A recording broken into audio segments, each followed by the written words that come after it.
Hello and welcome to another episode of the I Am a Christian podcast. I am homtruthz.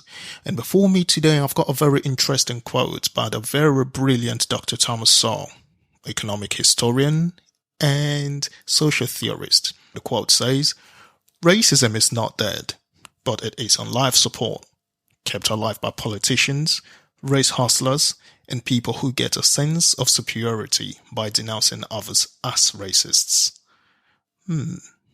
Well, that's an interesting quote. What is the truth about racism? That's what we'll be talking about today. So let's dive right in.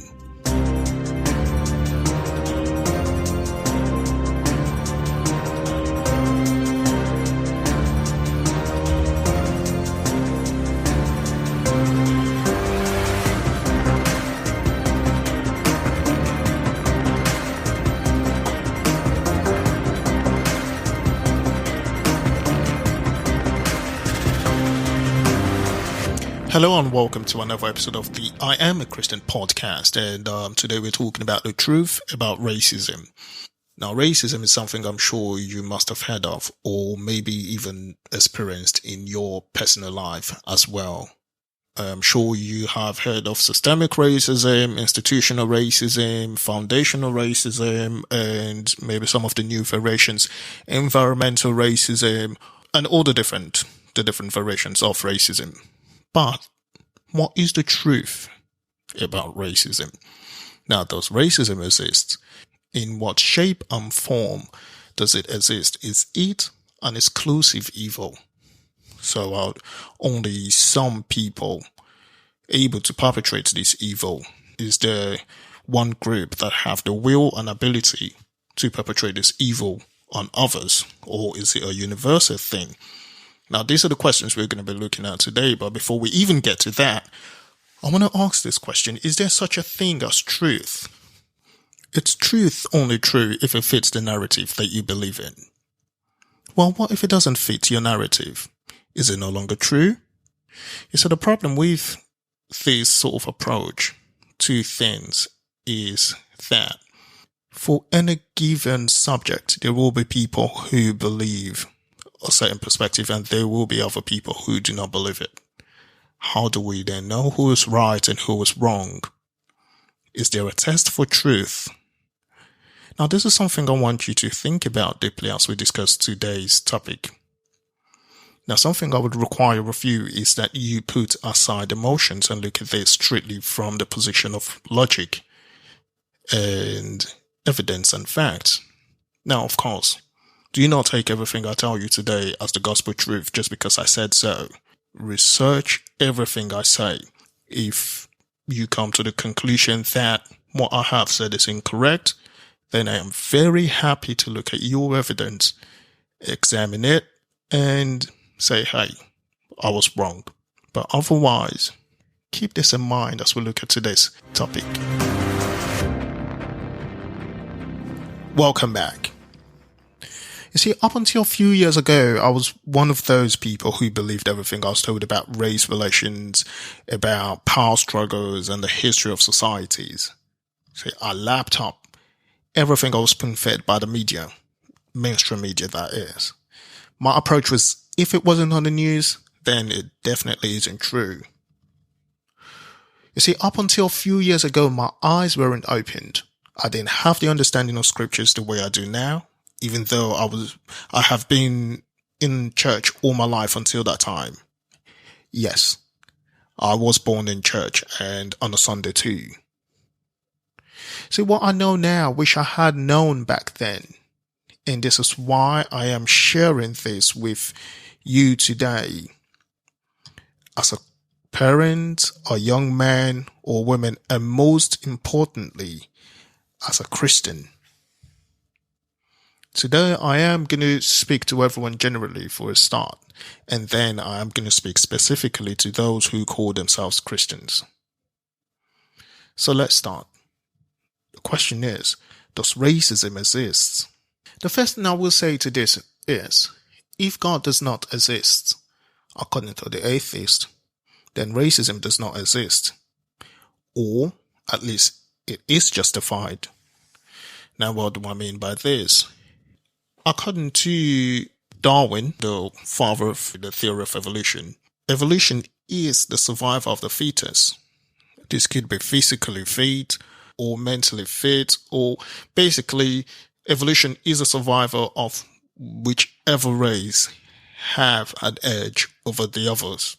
And so, for a certain race to eliminate other race which it finds as inferior, it's not necessarily a bad thing. It's just a way of life. It's just for a way for the species to survive, and not only survive but also thrive. So it's actually necessary to do that. So if God does not exist, we do not have any of the moral laws that we do now. Therefore, racism is justified. If any of the atheists listening to this disagree with me, then please explain to me why racism is an evil if God does not exist. But anyways, let's move on. Alright, so when the question, does racism exist, is asked, one thing you should ask the person who asks you this question is, what do you mean? What exactly are you asking? Because there are two parts to that question. And the first part is this: does textbook racism exist? The second part is, does narrative-driven racism exist? What is the difference between these two? Let's look at it. The very first one is textbook racism. What is textbook racism? Well, according to the Oxford English Dictionary, racism is defined as prejudice, discrimination, or antagonism by an individual, community, or institution against a person or people on the basis of their membership of a particular racial or ethnic group, typically one that is a minority or marginalized. Another way you can define textbook racism, and this is the way I define it from a common sense point of view, is, do people tend to prefer people who they deem similar to them? And the answer is yes. So everywhere you go, you would always find people preferring people who they think this person is similar, maybe because of the way the person look, or because of where the person is from, or because of the way the person talks. And we all do it. Even in the villages, people tend to think of wanting to relate with people who are from their local areas compared to people who come from somewhere else. This is textbook racism. This is something we all do. Now, how does this play out? Because we've all participated in this. You have participated in this.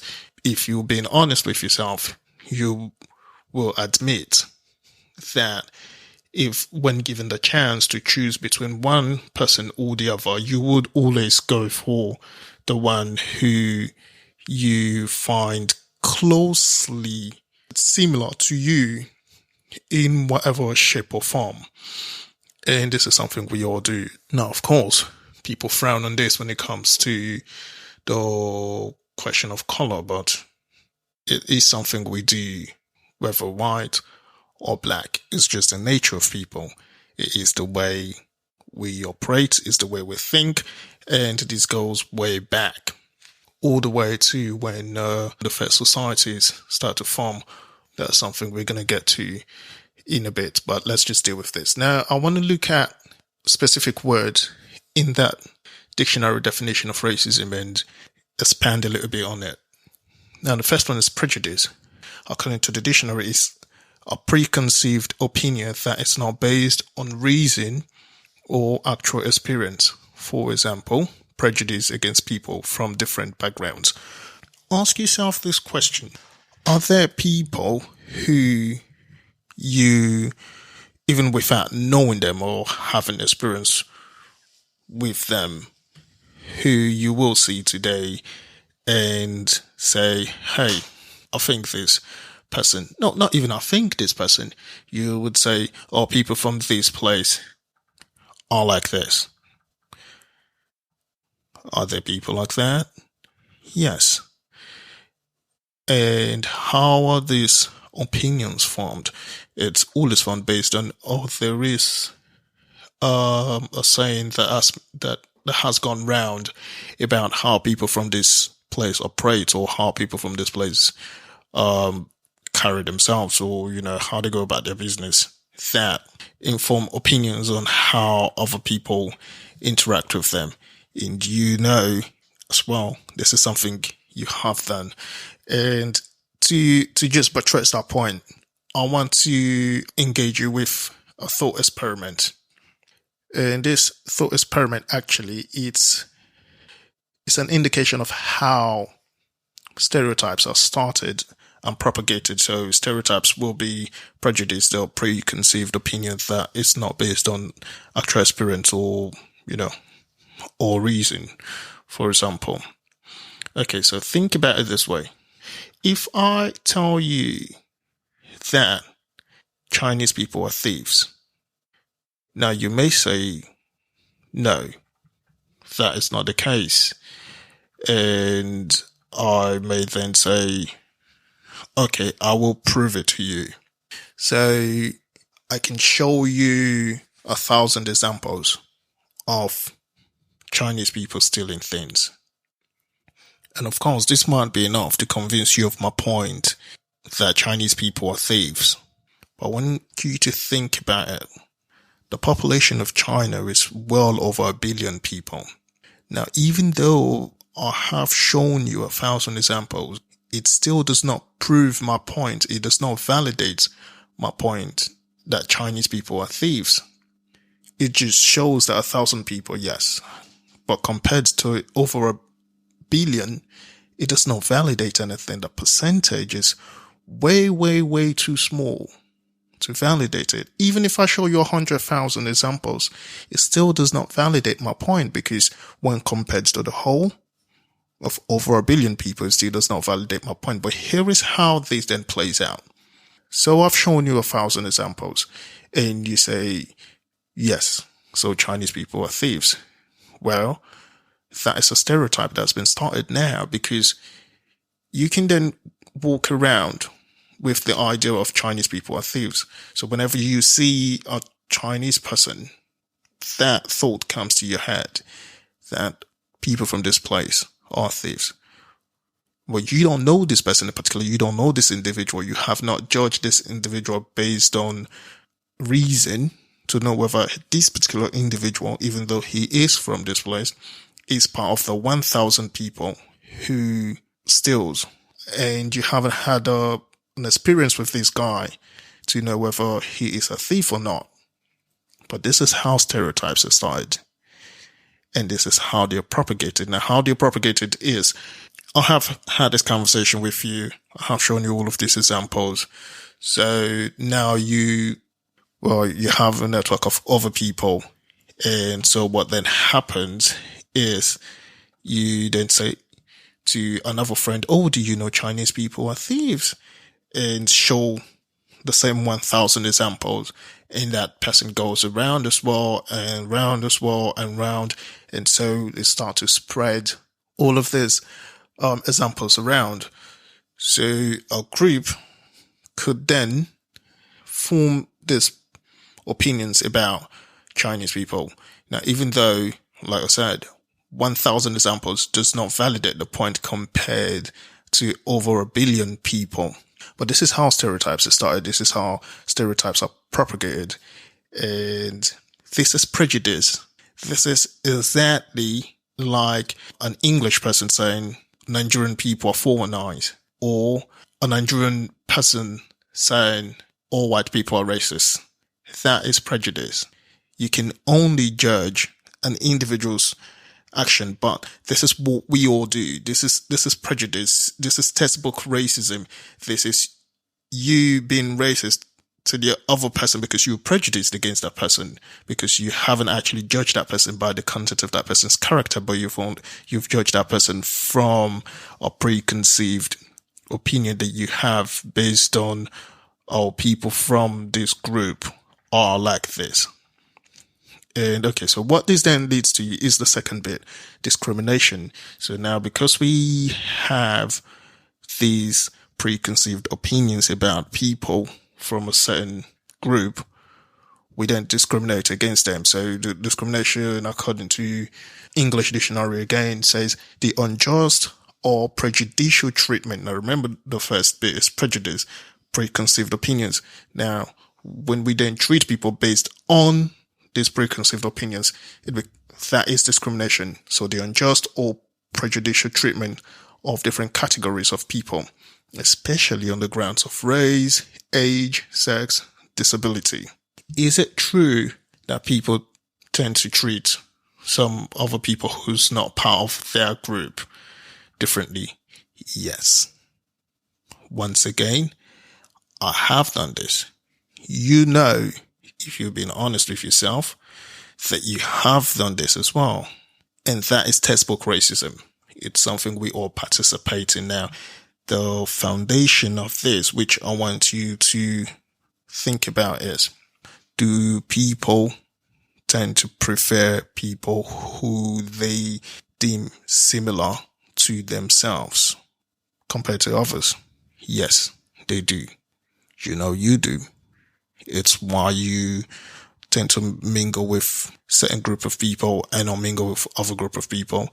It's why you see someone and you impute bad motives to whatever action they take. This is textbook racism, and we all propagate it. Now, the next thing which that can lead to, it's antagonism, which again is textbook racism. It's first off prejudice, which leads to discrimination, which then leads to antagonism by an individual, community, or institution. Now, antagonism itself is defined as active hostility or opposition.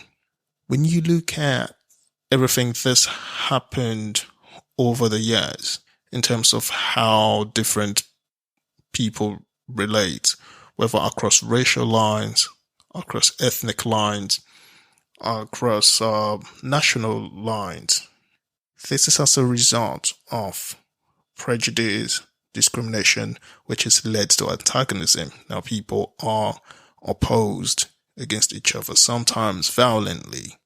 This is a human condition. This is our human condition. We will deal with where all of this comes from in a minute, but textbook racism does exist. I have participated in it. I have treated people who I deemed not similar to me differently. And you know you have done as well. I've been on the receiving end and I've been on the dishing end. You probably have been on the receiving end as well. But this is not an exclusive evil. This is an evil that plagues all of mankind. Where does this come from? We will deal with that in the later part of this podcast. When we talk about where it comes from, I will also show you how we can deal with this. But first, let us take a short break, and when we come back, we will look at narrative-driven racism, its claims, and whether it is a valid point.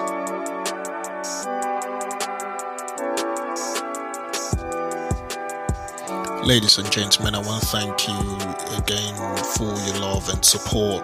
And I also want to remind you that the I Am a Christian podcast is a listener and supported podcast. Now, the best way you can help us is by subscribing, sharing, and liking these podcasts.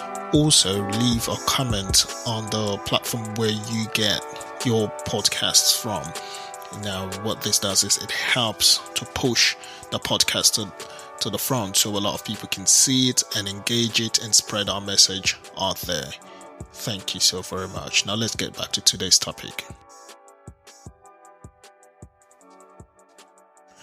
Alright, welcome back to the episode, and you are still tuned into the I Am a Christian podcast. And today we've been discussing the truth about racism. In the first segment, we looked at the question, does racism exist? And we said yes. It depends on what you're asking. Does racism exist in the form of textbook racism? Yes, it does. Now, what do we mean by this?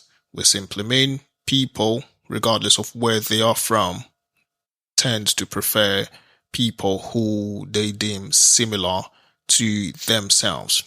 And this is something that we all do. And the reason we tend to do this is because of preconceived opinions that we have about others who are not similar to us. And what we then do with these preconceived opinions is that we tend to discriminate and oppose these others, sometimes violently. But textbook racism is something we all practice. We should not, but it is something we all practice. In this segment, we are going to be looking at narrative-driven racism. What is it? Is it valid? What are its claims? And does it really exist? So what is narrative-driven racism? Narrative-driven racism is a term coined by me to describe the state in which people talk about racism today in modern times.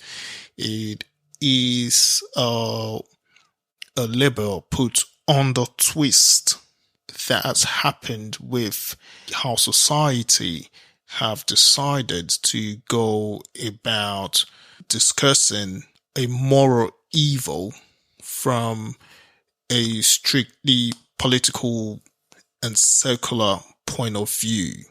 The aim is to expose how a historical moral evil that plagued all of mankind have been weaponized to form a narrative to drive a wedge between people, and how the chaos is being used to further their own agenda, to enrich their friends, their families, and themselves, meanwhile causing untold pain and disagreement for others.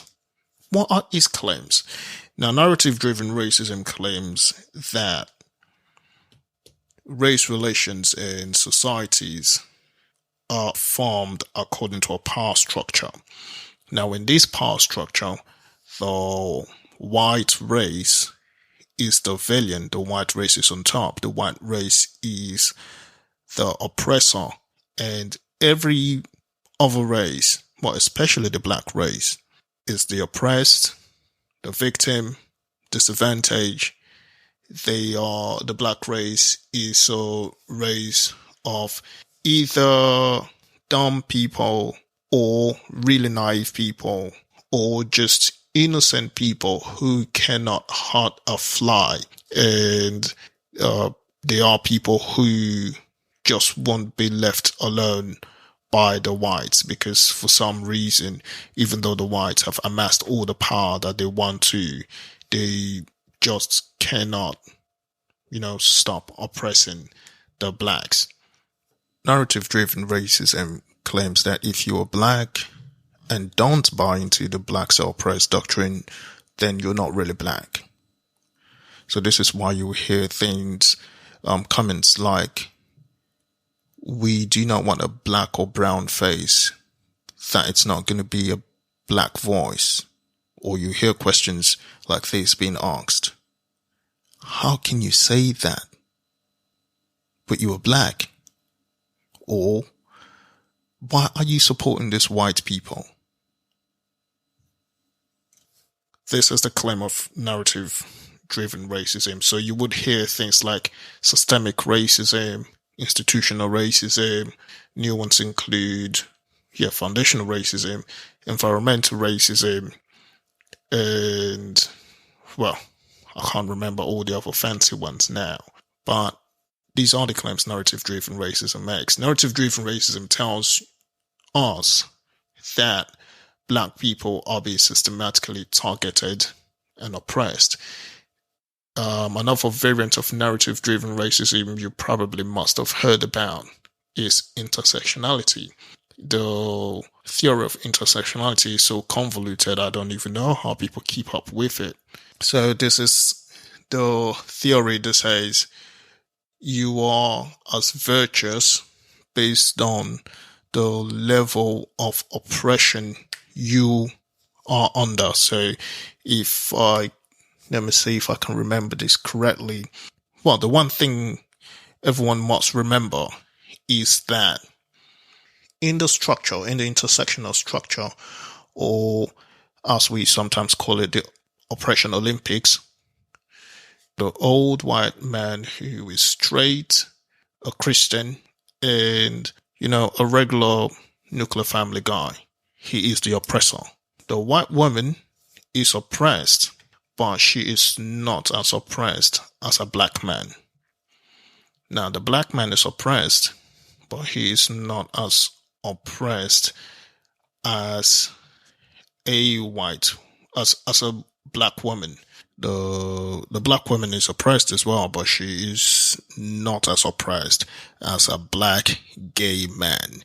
Now, this black gay man who is oppressed is not oppressed as a black lesbian woman, and the black lesbian woman is not as oppressed as a black transgender man who is a Muslim, and so on and so forth. So the more beats and bobs you can add to it, the more oppressed this person is, the more virtuous this person is, because in the oppression Olympics, intersectionality, if you want to go by the official word, the more oppressed you are, the more virtuous you are. So it's kind of like brownie points. The more oppressed you are, the more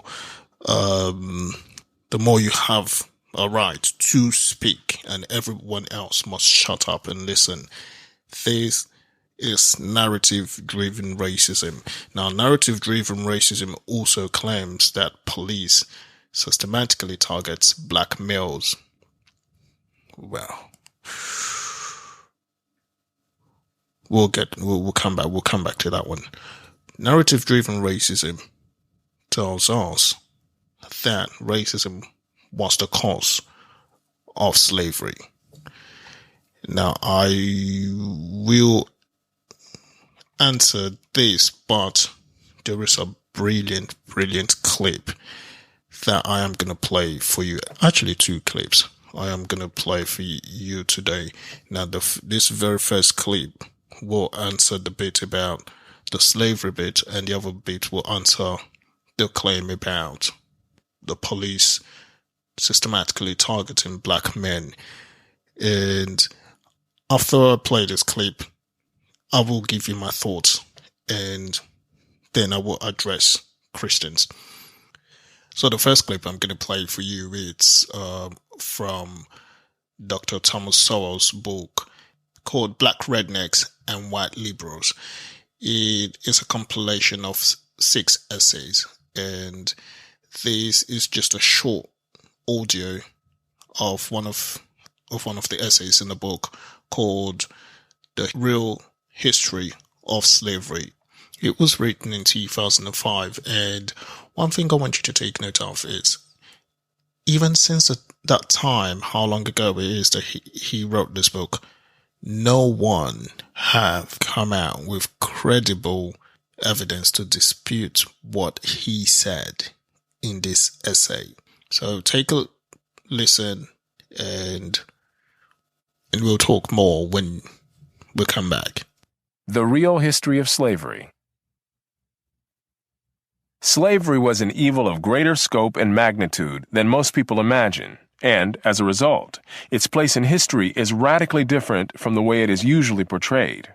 Mention slavery, and immediately the image that arises is that of Africans and their descendants enslaved by Europeans and their descendants in the southern United States, or at most, Africans enslaved by Europeans in the Western Hemisphere. No other historic horror is so narrowly construed.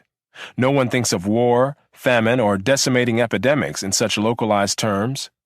These are afflictions that have been suffered by the entire human race all over the planet, and so was slavery.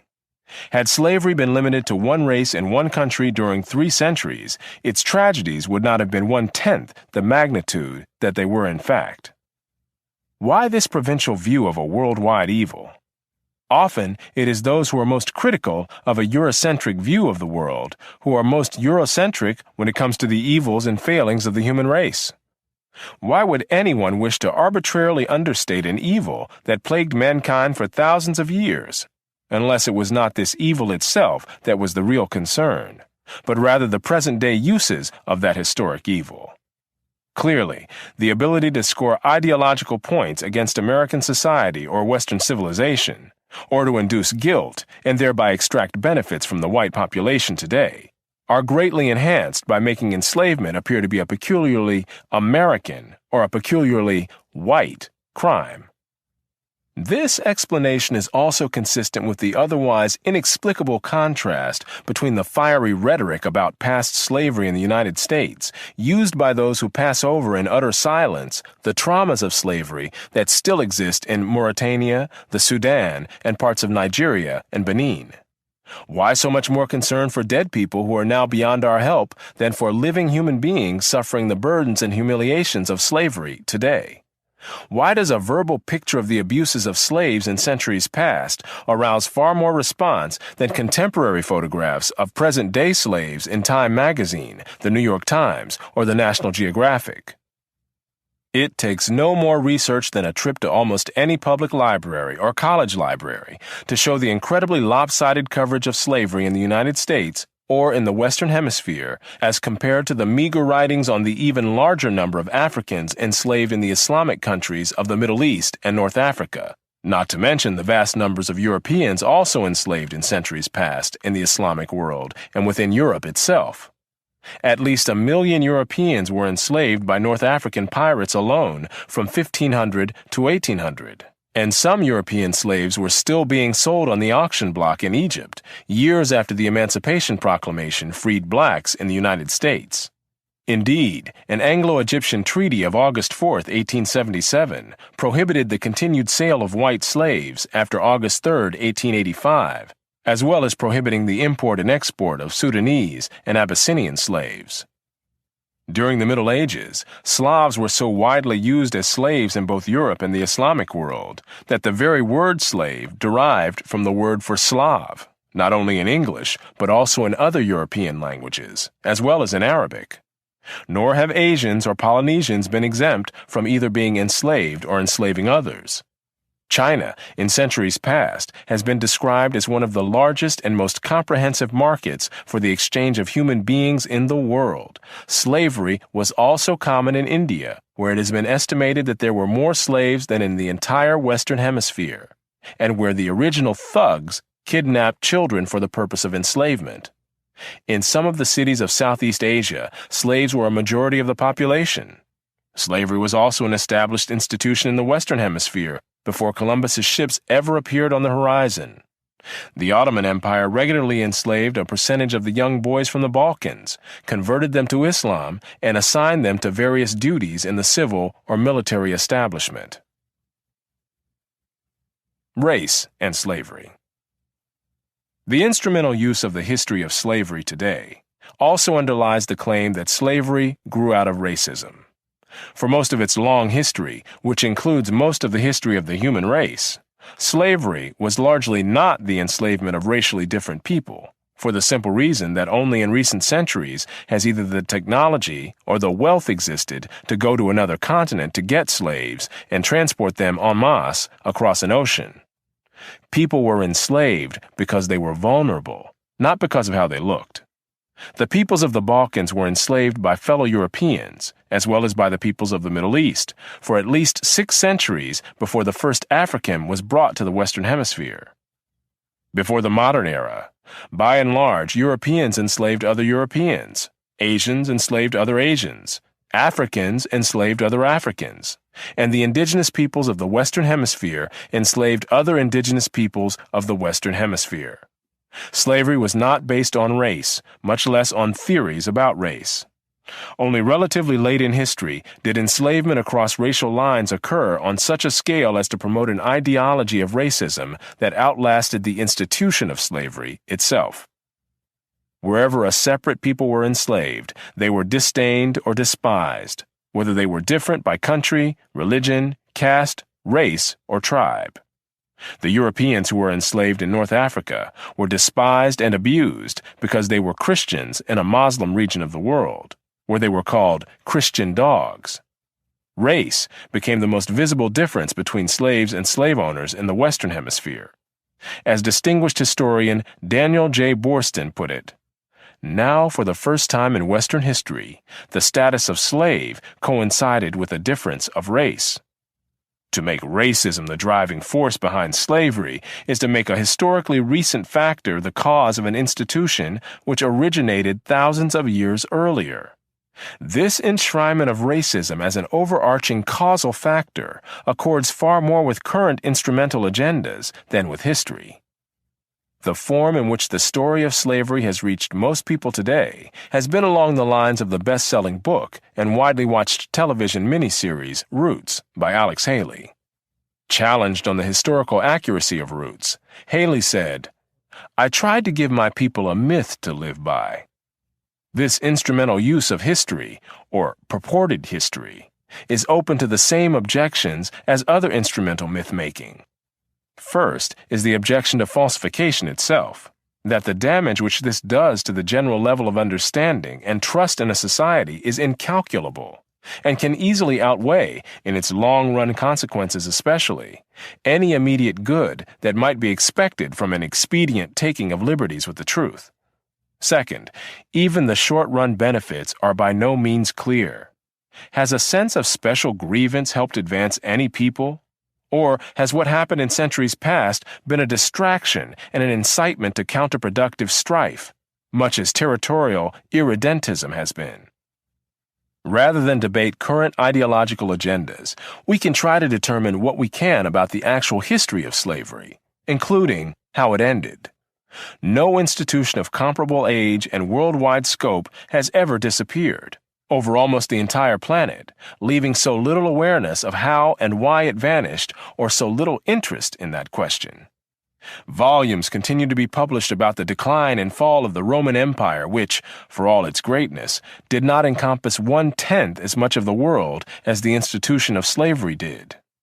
Archaeologists continue to excavate the ruins of ancient civilizations in Central America and the Middle East, while military historians pore through archives and examine ancient weapons to try to piece together the history of warfare.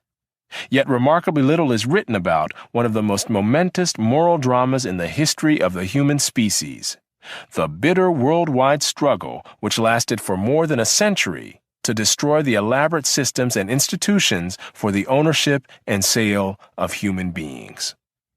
While there is a sizable literature on the American Civil War, for all its staggering carnage and historic legacy within the United States, in an international perspective, it is only a small and highly atypical part of the story of the worldwide crusade against slavery. No other nation ended slavery in the same way as the United States did, and few ended it after so short a struggle, as history is measured.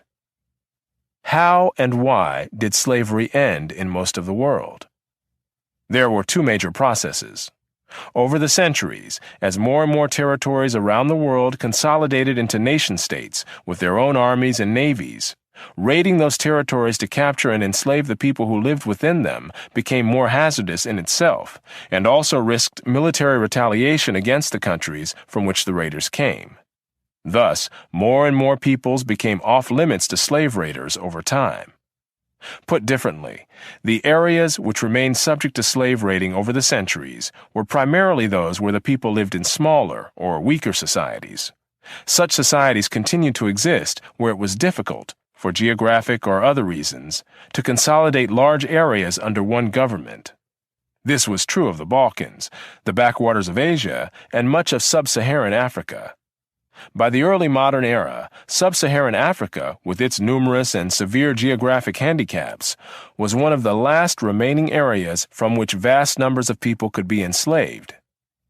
Far from being targeted by Europeans for racial reasons, as some have claimed, Africa was resorted to as a source of large supplies of slaves only after centuries of Europeans enslaving other Europeans had been brought to an end by the consolidation of nations and empires on the European continent, by internal shifts from slavery to serfdom in much of Europe, and by the Catholic Church's pressures against enslaving fellow Christians. which was by no means the same as the church's saying that slavery, as such, was wrong. Similar consolidations of political units in parts of Asia led to a decline of slavery in those realms.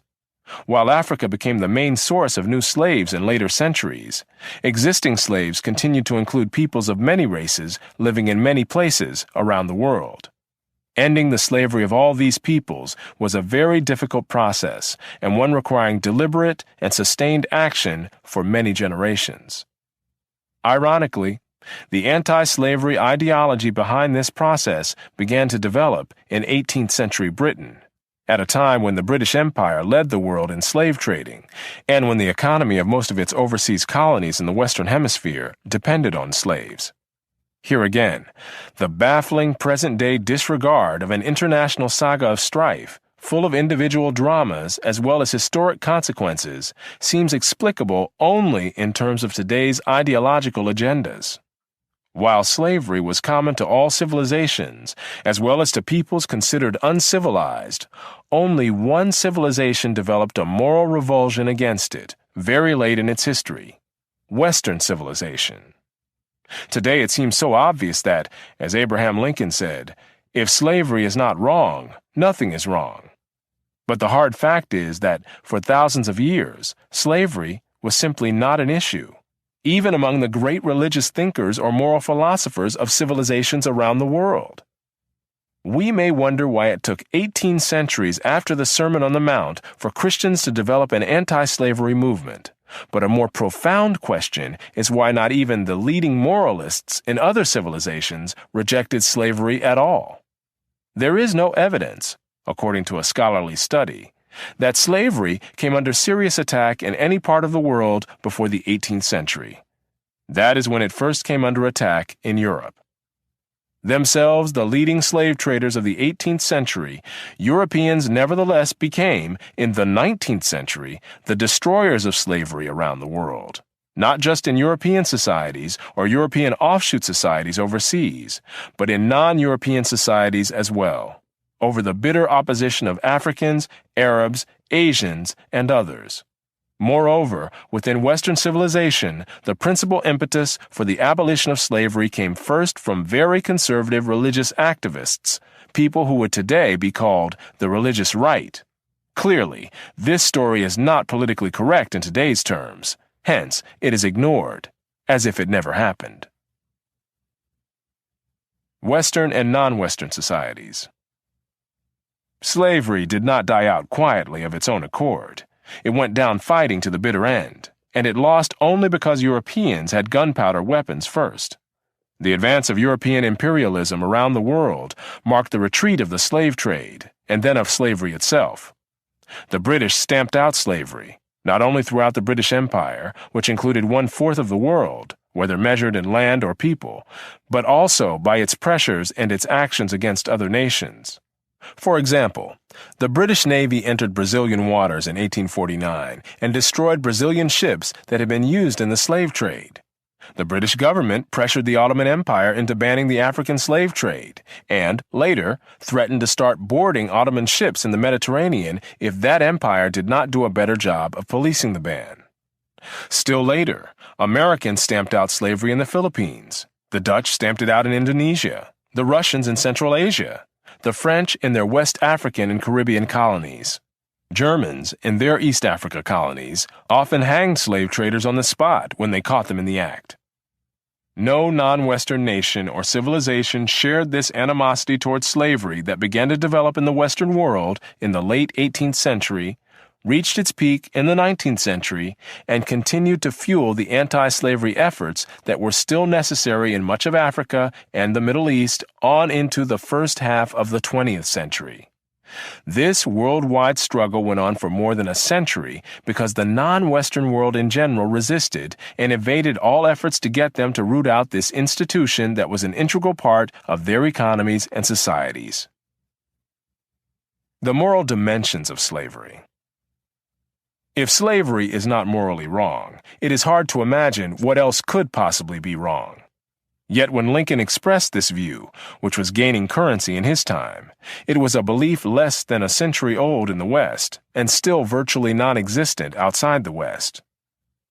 In ancient times, Aristotle had attempted to justify slavery, but many other Western and non-Western philosophers alike took it so much for granted that they felt no need to explain or justify it at all. Some Muslims regarded attempts to abolish slavery as impious, since the Quran itself accepted slavery as an institution, while trying to ameliorate the lot of the slave. Only in the American South did a large apologetic literature develop, seeking to justify slavery, because only there was slavery under such large-scale and sustained attacks on moral grounds as to require a response. While slavery was referred to in antebellum America as a peculiar institution, in an international perspective and in the long view of history, it was not this institution that was peculiar, but the principles of American freedom, with which slavery was in such obvious and irreconcilable conflict. If all men were created equal, as the Declaration of Independence proclaimed, then the only way to justify slavery was by depicting those enslaved as not fully men. A particularly virulent form of racism thus arose from a particularly desperate need to defend slavery against telling attacks that invoked the fundamental principles of the American Republic. Nowhere else in the world was slavery in such dire straits ideologically, and nowhere else did racism reach such heights, or depths, in defense of the institution. As a noted study of Brazil observed, the defenders of slavery on clearly racist grounds were as rare among public supporters of slavery in Brazil as they were common in the United States. Brazil was not a democracy, and so had no such ideological contradictions to overcome. In short, racism was neither necessary nor sufficient for slavery, whose origins antedated racism by centuries. Racism was a result, not a cause, of slavery, and not all societies that enslaved people of another race became pervaded with racism to the extent that the American South did. Okay, the next clip I'm going to play for you, it's an interview of Larry Elder. He is an American conservative talk radio host. He's an author, an attorney, and documentary filmmaker. He's a guy who has written extensively and also spoken to Congress and lawmakers and anyone who cares to listen about the narrative surrounding police brutality and black communities and how that narrative it's causing so much damage to the black community, especially the youths. Joining us on the line first is Larry Elder, longtime friend. He's host of the talk show, The Larry Elder Show, author of the best-selling book, The 10 Things You Can't Say in America. His latest documentary, Uncle Tom, explores what it's like to be a minority within a minority, a black conservative. Larry, good to talk to you, sir. Good to talk to you too, Ben. Thank you so much for having me. I appreciate it. You bet. So watching all of these protests move forward, I've been saying over and over, it feels like most Americans agree on a few basic things. Police brutality is bad, racism is bad, and rioting and looting are bad. And yet somehow we are now fighting over the basic idea that rioting and looting might be okay, that actually police brutality is inherently racism, and that racism is not only widespread in police departments across the United States, but that America at root is a racist country that must be punished for its sins. That's what the kneeling seems like. How do you interpret the protests? Well, I interpret it the same way you do. I mean, it's outrageous. Look, the idea that the police are out to get black people is simply not borne out by the facts. If that were the case, maybe I'd be down there with them picketing as well. It's just not true. It's been studied many times. There's a Harvard economist named Roland Fryer, and he found out that the police not only were not using deadly force disproportionately against black people, but that the police were more hesitant, more reluctant to pull the trigger on a black person than a white person. He happened to be black. He said it was the most surprising finding of his career because intuitively he just knew that all these stories about Freddie Gray and Eric Gardner suggested that there was a deep-seated problem, and he found that it wasn't the case. There is another study that was done, published in a publication put out by the National Academy of Sciences, where they looked at every police shooting in 2015, 2016, could not find any kind of pattern of abuse of force against black people. And furthermore, only 9 black people were killed unarmed by the police, shot and killed last year. There were 19 whites who were unarmed who were shot and killed by the police last year. Most people can't name an unarmed white person who was killed, but we can always name unarmed black people because the media runs with them. In comes Van Jones, in comes CNN, in comes MSNBC, because it advanced their narrative that racism remains a major problem in America. When in fact, if you look at homicides, About half of the homicide victims in this country, Ben, are black, and almost all of these homicide victims were killed by other black people. The idea that cops are mowing down black people, or even white people are mowing down black people, is simply not borne out by the facts. Virtually all the black people who are killed in this country are killed by other black people. Of the interracial black-white homicides, and there are some, last year there were around 750, 500 whites were killed by blacks, 250 blacks were killed by whites. So whites at over 60% of the population were killing fewer blacks than blacks were at 13% of the population killing whites. And a young black kid is around 8 times more likely to be a homicide victim than a young white kid. In fact, the top preventable cause of death for young whites is accidents, like car accidents. The top cause of death, whether preventable or otherwise, for young blacks is homicide, almost always at the hands of another black person. And regarding the cops, according to the CDC, in the last 45, 55 years, police killings of blacks have declined 75%, while police shootings of whites have flatlined. So it is simply not true. Finally, it's not like this thing is not surveyed. Every 2 or 3 years, the government does something called the Police Public Contact Survey, and they ask 60,000 Americans, did you have contact with the police last year? If the answer is yes, tell me about your contact. How were you treated? What was said? They can't find any pattern at all of abuse against black people. It is not true. And just being not true would be neither here nor there. The left believes a lot of stupid things. But this is not true, and it's getting people killed. Why? Because it angers young blacks, and if you're pulled over and you believe that the cops are out to get you, why shouldn't you have a defensive attitude? And automatically you create greater tension where bad things are more likely to happen. The other thing is, on the part of cops, if I'm a cop and I'm accused of being racist, why would I be proactive? I'll just deal with the 911 calls. I'm not going to try and stop crime. I'm not going to look around trying to see if anything looks suspicious. What's the upside? All I'll do is be called a racist, so I'm not doing it. So what happens is the cops go into a mode called the Ferguson effect, which is to become more and more passive. Bad guys know it. Crime goes up, and the very people that the Black Lives Matter crowd claims they care about are the ones who are hurt. Well done, people. Well done. So, Larry, when you look at the poll differentials by race, people trusting police, that the police have the best interests of the community in mind. Among white Americans, 77%. Among Hispanic Americans, 62%. Among black Americans, it is 36%.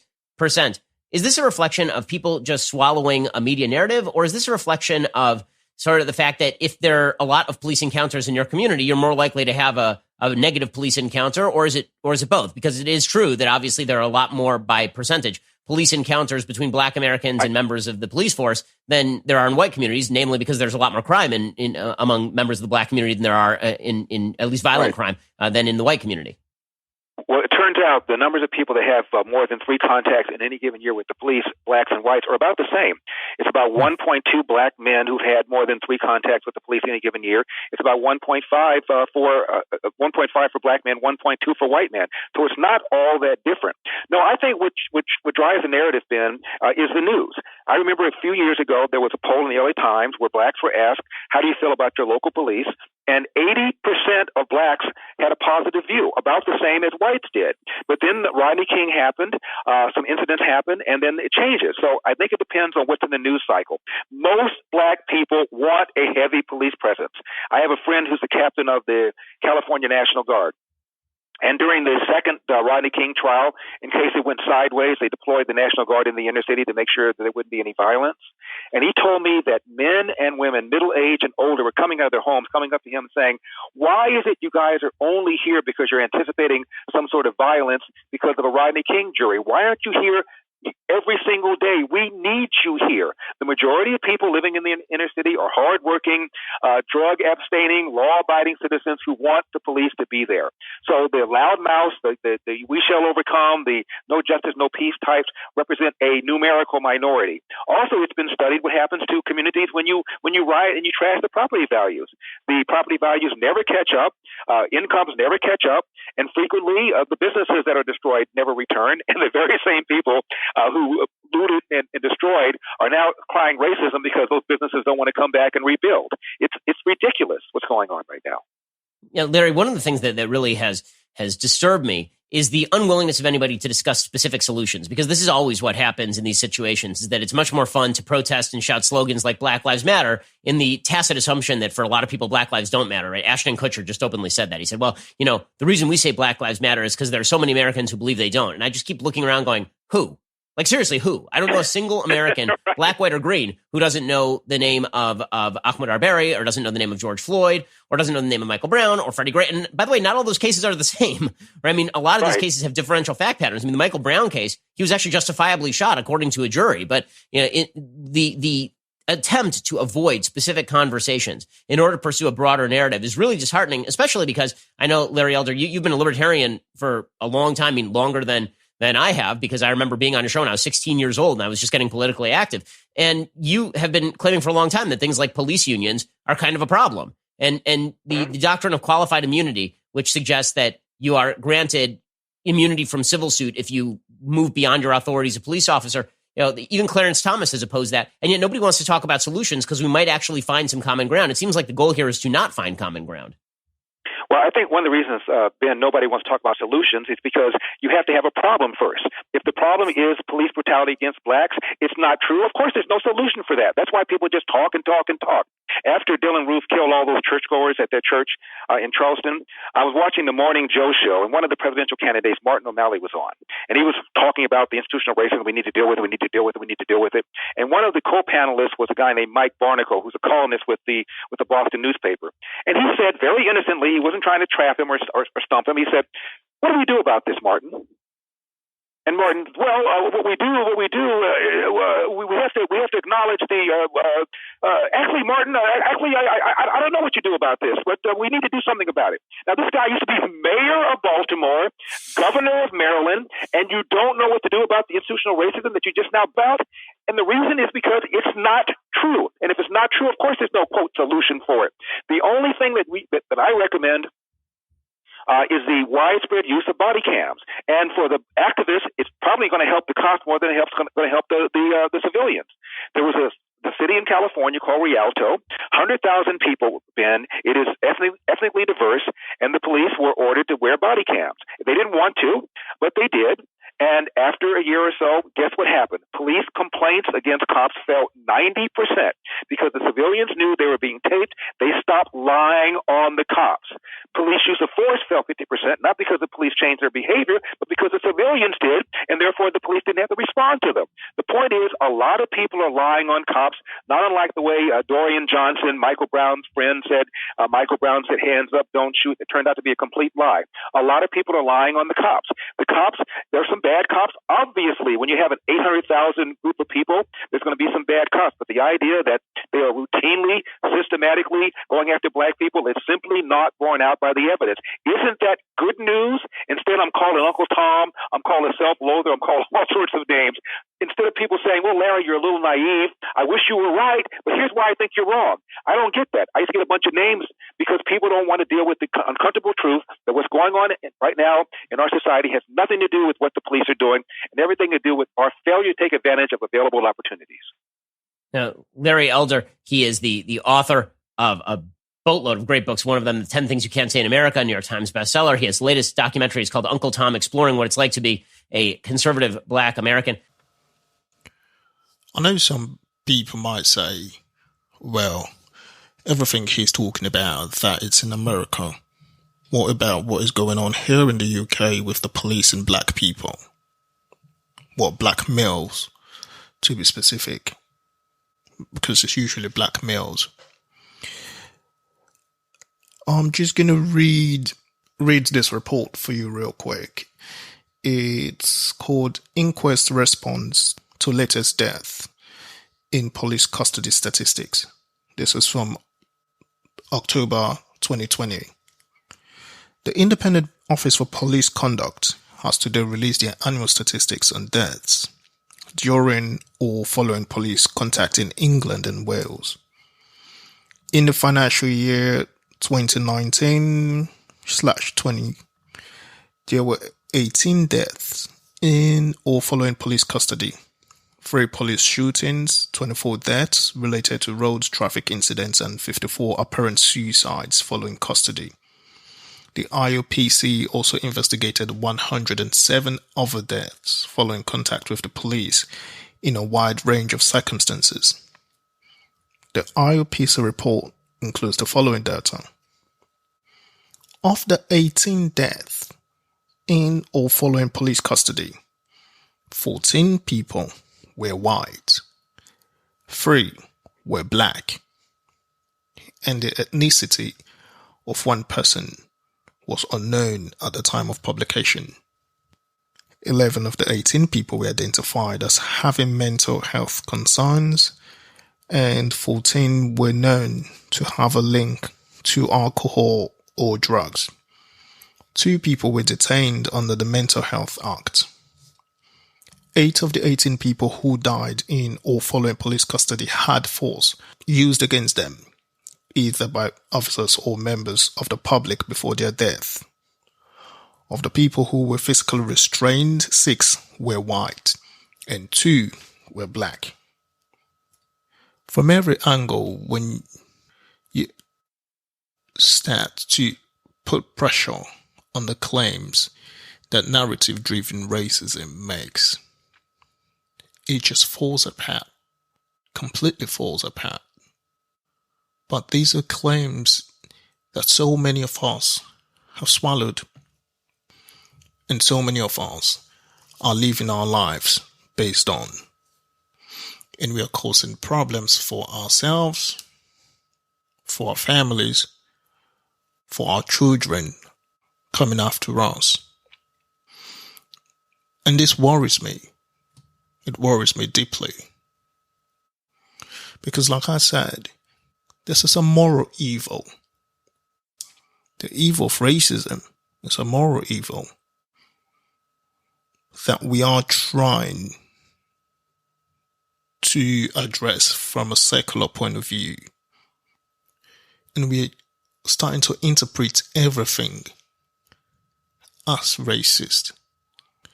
Even things that's got absolutely nothing to do with racism, we are starting to interpret it as racist. Because we have been conditioned to think like that. We are no longer interested in what the facts are. We are no longer interested in whatever's recorded is true or not. We are no longer interested in the little bits that led to a particular action that was taken. We see everything through the lens of the color of our skin. Most of us have abandoned the use of logic or the use of reason, and we are primarily focused on emotions. Most of us have even abandoned Christian principles. We now call bad good and good bad because, hey, if it affects someone that looks like me, then it is definitely bad. If it affects someone that doesn't look like me, well, more than half the time, I don't even know about it. Even when I know about it, I don't really care because, well, I have this narrative that it has been affecting my own people for a long time, so a taste of their own medicine, right? Now, one thing Larry Elder said in that interview is this. Of the number of people who died in police custody, a number of them were white, shot and killed by the police. I am sure, even in the UK, that the names of the black people who were killed by the police, a lot of you know those names. But if I ask you now to tell me the name of one, just one, of the white people that were killed by the police here in the UK or in America, you do not know. And you do not know not because you're necessarily a bad person, but you do not know because it doesn't fit the narrative. And so it's overlooked. We only know what we've been told. So many of us do not put in the time required to find out the truth. So many of us do not put in the time required to see what the bigger picture is. And we go with the narrative. For example, I'm sure a lot of you know about George Floyd. You know the name, you know what happened, and you supported the Black Lives Matter movement when they screamed down the streets. Now, George Floyd had a police officer kneeling on his neck for about 8 minutes. It was a terrible thing. We all agree it was evil. Nobody should go through that. But one name a lot of people don't know is the name Tony Timper. Tony Timper was a guy who went through exactly the same ordeal that George Floyd went through. But the difference is this. The police officer knelt on Tony Timper's neck for 13 minutes. Not 8 minutes. 13 minutes. All the police officers there left when he died. They mocked him. They thought he was sleeping. No one bothered to check him. Another thing that was different in this case is Tony Timper was actually the one who called the police. He was having an episode, mental health episode, and he called the police. But then the police got there, handcuffed him, flipped him on his stomach, and pinned him under the police officer's knee for almost 14 minutes. In that time, he pleaded for help more than 30 times before he lost consciousness and died.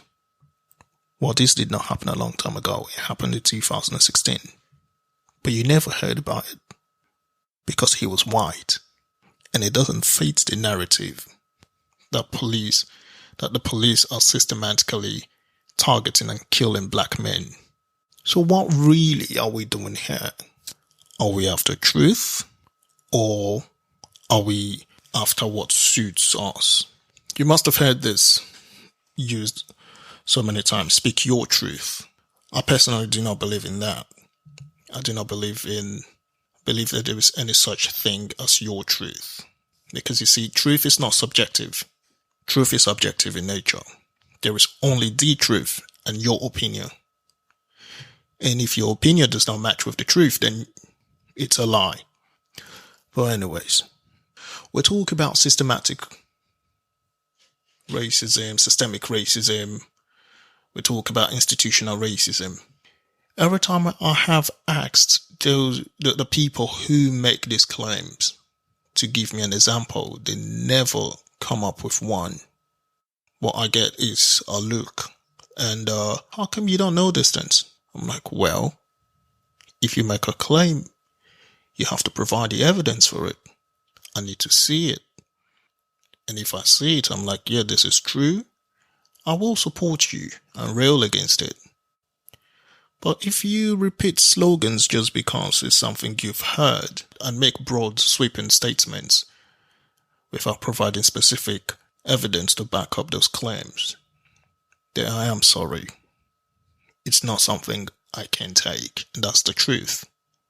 Okay, let me quickly address this issue of systemic and institutional racism, just so you know what systemic and institutional racism really is. In the 1950s, America, you had laws in place, specific laws. Even in the UK, you had laws that prevented black people from doing certain things, from gaining access to certain things just because of the color of their skin. You had, there were laws in place that prevented employers from hiring blacks. Now, that is systemic racism. That is institutional racism because it is enshrined into the institution. These laws are laws that actually runs the system, guides the system. That is systemic racism. These laws have been repealed They no longer exist. But if you have evidence to the contrary, I would like to see it. Show me. Now, there are people who have said to me in the past, oh, but some people have had terrible experiences, at their place of work. Maybe their boss said this to them or that, and they say that's an example of systemic racism. I am sorry. It is not an example of systemic racism. If an individual is being racist towards you, which of course there are people who are racist to other people, that is that individual being racist towards you. That is not the system being racist towards you. That it's not an institution being racist towards you. There are laws. In fact, the laws now exist to deal with those such people. So that is not systemic racism. That is not institutional racism. It just does not exist. But once again, if you have evidence to the contrary, present it. I would like to see it. Earlier, I spoke about how stereotypes are started and propagated. One thing we must also look at is how stereotypes are reinforced. Now, I know so many families who they hear stories like this about police brutality and the narrative that's been pushed out. And then they go home and tell their kids these stories and put the idea in this young children's head that there are people out there just waiting to get them. So what then happens is these kids grow up full of resentment, full of hate, full of animosity for people that they don't even know, people that they've never had any experience with. What this causes is when they go out into society, these kids, and they come in contact with people, because of the stereotype that you have reinforced on their mind about this is how these people see you, they act from that perspective towards these people. And as we know, an action will always provoke a reaction. So now you are actively putting your kids in harm's way in public. I remember growing up in East London.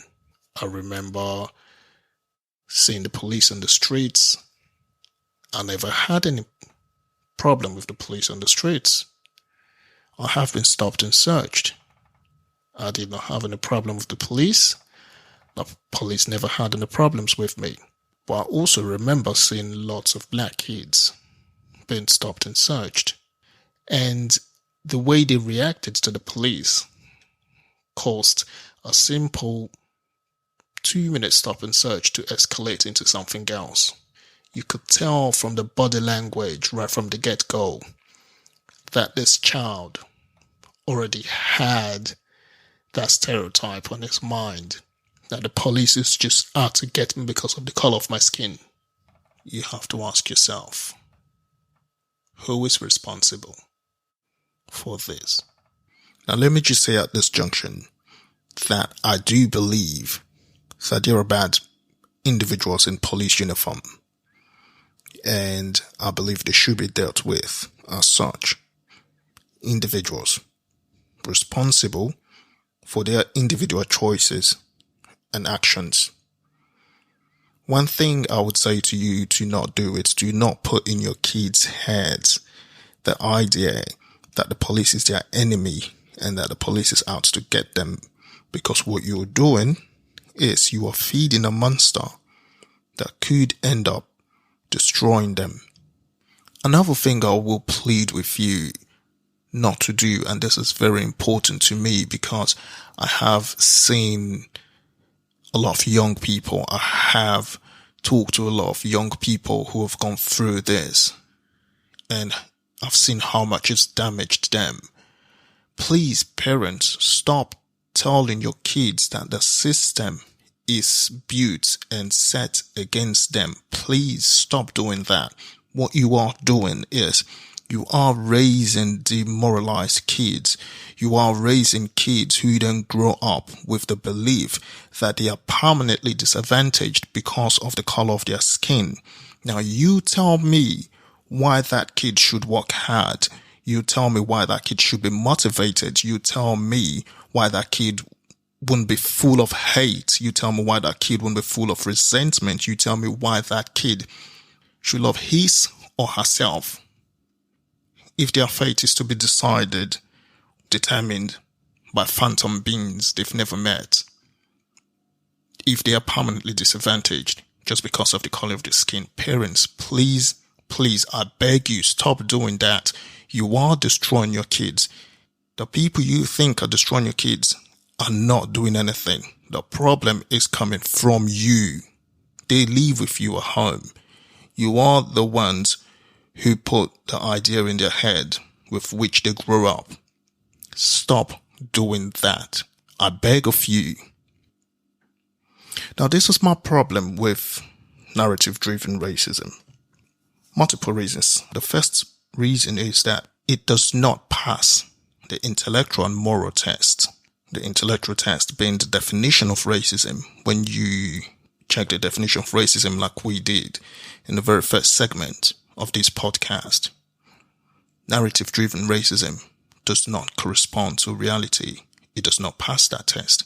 When you check the historical records of how people have always treated each other, narrative-driven racism does not pass that test. What about the moral test?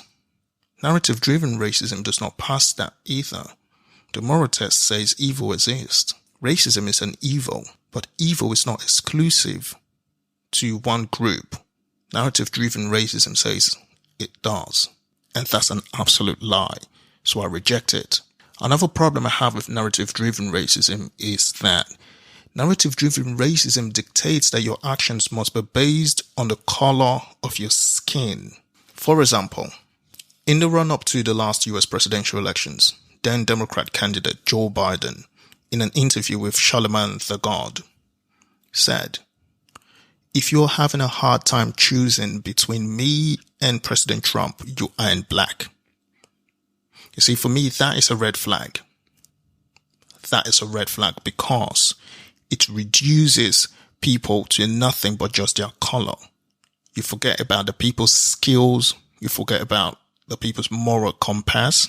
You forget about their intellect. You forget about their concerns with policy issues. People don't just vote because of the color of their skin. People do not think with the color of their skin. People think with their brains. So if you think a person should do something just because the color of the skin dictates that this is how you ought to behave, that is a problem. But that is narrative-driven racism. And that is what you are buying into right now if you believe that line. Now here is the last, not the last, but here's one more problem I have with narrative-driven racism. And after this, we'll go to a break, and then when we come back, I'll address where racism comes from and what we can do about it. And I'm going to speak specifically to Christians. Narrative-driven racism is trying to solve a moral dilemma using physical tools, politics, and rhetoric. It has never worked. It will never work. This is a moral issue. It's not a political issue. It's not a social issue. Well, it's played out into the social space, but it is a moral issue. And unless we address it as a moral issue and look within ourselves and deal with this on the level that we are supposed to deal with it, we are always going to have this with us over and over and over again. And that is the truth. Let us go to a break. And when we come back, I will address Christians.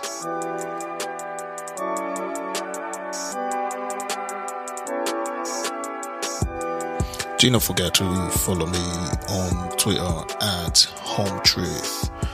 Also, if you have any questions or comments about today's topic, please do not hesitate to send them to homtruthz@aol.com. That's homtruthz@aol.com. Or you can use the contact page on my website, homtruthz.weebly.com. That's homtruthz.weebly.com. Please remember to like, share, and subscribe, and also check out the website for our latest blogs. Alright, let us conclude today's episode.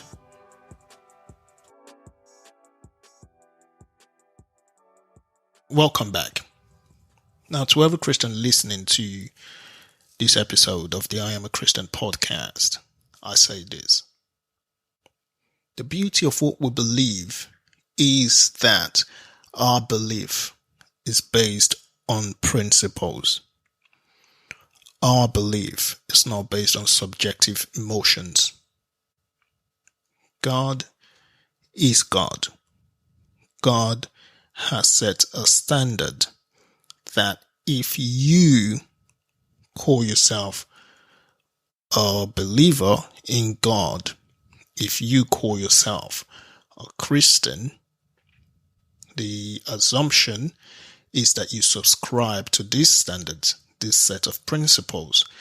And this set of principles are not subject to how you feel on a particular day about a particular subject. Instead, your emotions are or should be subjected to the principles. One of these principles is this: good is good, bad is bad, regardless of who perpetrates it and regardless of who suffers it. There is good and there is evil. And as Christians, we must always pursue that which is good and abhor that which is evil. Now, as Christians, we do not believe in color of skin. We believe in moral values. And moral values transcends skin color. Moral values transcends where a person is from. Moral values transcends what an individual looks like. We pursue that which is good because we have to be right. We have to be right with God in our consciences. And we have to be right in how we understand and interpret the world and society around us and what our role in society is and how we ought to deal with people. Well, to be right, we must put in the amount of work that is required to make sure that we are right. One of the things the Bible tells us is this. In Hosea chapter 4 verse 6, it says, "My people are destroyed for lack of knowledge." What is knowledge? Knowledge is truth gleaned from information. All around us, we have so much information that's been thrown at us. We must be like the Berean Christians.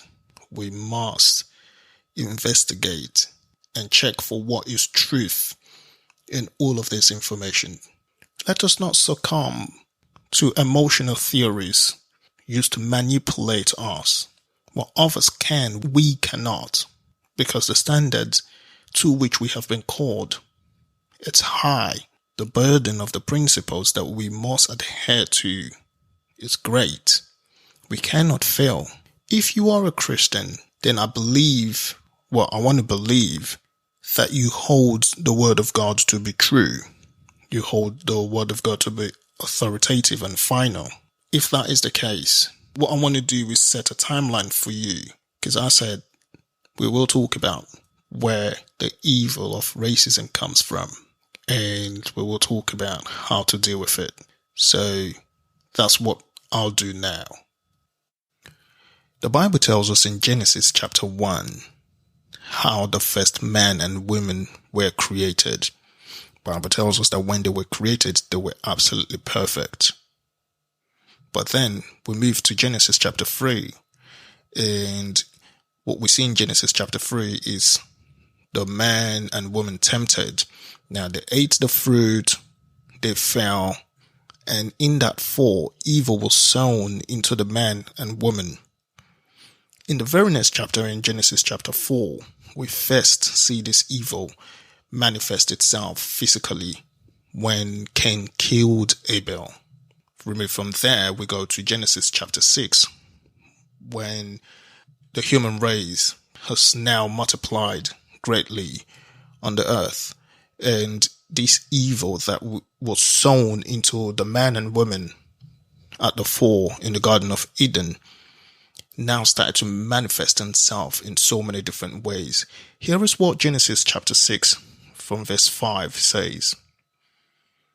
The Lord saw how great the wickedness of the human race had become on the earth, and that every inclination of the thoughts of the human heart was only evil all the time. The Lord regretted that he had made human beings on the earth, and his heart was deeply troubled. So the Lord said, I will wipe from the face of the earth the human race I have created, and with them the animals, the birds, and the creatures that move along the ground, for I regret that I have made them. But Noah found favor in the eyes of the Lord. Now from verse 9, the Bible tells us about how God tasked Noah to build an ark. And he built the ark, he spoke to his family believed him, and he spoke to other people around to get as much people to come into the ark as well. But they did not believe him. So anyways, Noah and his family got into the ark. A flood came and wiped everybody else out. Now in chapter 8 of Genesis, we then see Noah come out of the ark with his family. The water's gone down, and then Noah come out of the ark with his family and starts to rebuild. In chapter 11, we see again the earth is now repopulated with the human race. But here is the thing. When Noah got into the ark with his family, the same evil that was sown into the first man and woman was still in Noah and his family. Now remember, Noah and his family and all human race actually comes from Adam, the first man and woman. So even though Noah got into the ark with his family, that same evil was still there in him. So now in Genesis chapter 11, this evil started to manifest itself again, but in a completely different way. We've got the earth repopulated once more. And Bible tells us in Genesis chapter 11 that the people said to each other, come, let's make bricks and bake them thoroughly. They used brick instead of stone and tar for mortar. Then they said, come, let us build ourselves a city with a tower that reaches to the heaven, so that we may make a name for ourselves. Otherwise, we'll be scattered over the face of the whole earth. These people wanted to ascend to the heavens. They wanted to reach God. So what then happened? Verse 5 says, but the Lord came down to see the city and the tower the people were building. The Lord said, if as one people speaking the same language they have begun to do this, then nothing they plan to do will be impossible for them. Come, let us go down and confuse their language, so they will not understand each other. So the Lord scattered them from there all over the earth, and they stopped building the city. Here is the thing. In the very minute that the Lord changed the language of these people, these one people who come from Noah and his family who survived the flood, Noah and his family who comes directly from Adam and Eve, making it the same people, changing that language, is what separated everyone. Because now everyone's looking around and thinking, this group does not understand me, but this other group does. So I am going to attach myself to this group. We are going to go to a separate place and settle and call that place our own.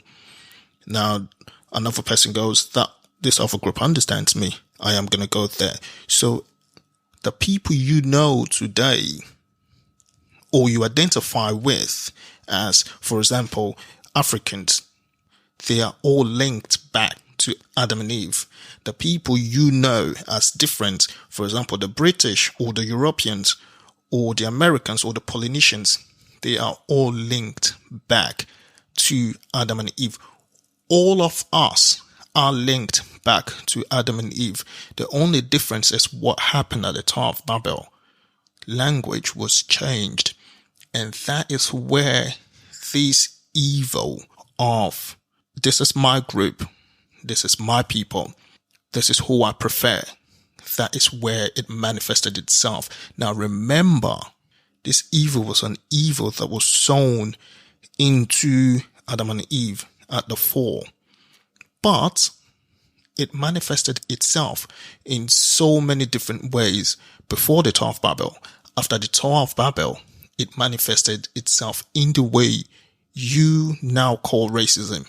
I now call racism. This is where racism comes from.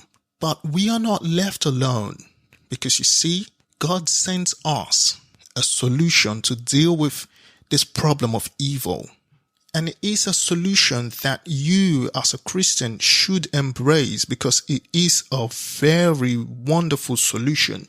And if you embrace this solution, then the problem of racism becomes non-existent. It can be. If you embrace the solution, it becomes non-existent. Now, here is the solution. In Colossians chapter 3, I will read from verse 1. It says, if ye then be risen with Christ, seek those things which are above, where Christ sitteth on the right hand of God. Set your affection on things above, not on things on the earth. Basically, if you are now a Christian, you believe in Christ and embrace Christ. You are dead to the word and you are now risen, a new man or woman in Christ. You should set your affection on things above, not on things on the earth. For ye are dead, and your life is hid with Christ in God. When Christ, who is our life, shall appear, then shall ye also appear with him in glory. Mortify therefore your members which are upon the earth, fornication, uncleanness, inordinate affection, evil concupiscence, and covetousness, which is idolatry. Basically, put away evil from yourself, for which things' sake the wrath of God cometh on the children of disobedience, in the which ye also walked sometime, when ye lived in them. But now ye also put off all this: anger, wrath, malice, blasphemy, filthy communication out of your mouth. Lie not one to another, seeing that ye have put off the old man with his deeds, and have put on the new man, which is renewed in knowledge after the image of him that created him. Now here is the solution. If you receive Christ truly and you embrace Christ truly, then you should believe and embrace verse 11 of Colossians chapter 3, where there is neither Greek nor Jew, there is neither black or white. Verse 11, I'll read again. Where there is neither Greek nor Jew, circumcision nor uncircumcision, barbarian, Scythian, bond or free, nor free, but Christ is all and in all. Here is the thing. If you truly are a Christian, this is the answer to everything. This is a moral evil. The reason you see that person and you prefer the people who look like you to the other person, it's because you do not see Christ in that person. If you have truly embraced Christ, then you should understand that in Christ there is no black, there is no white, there is no Greek, there is no Jew, there is no African, there is no European, there is no American, there is no Asian, There is only Christ, because Christ is all and he is in all. This is the solution to racism. This is the answer. And if you are really serious about dealing with this moral evil that plagues all of the human race, then you will embrace this.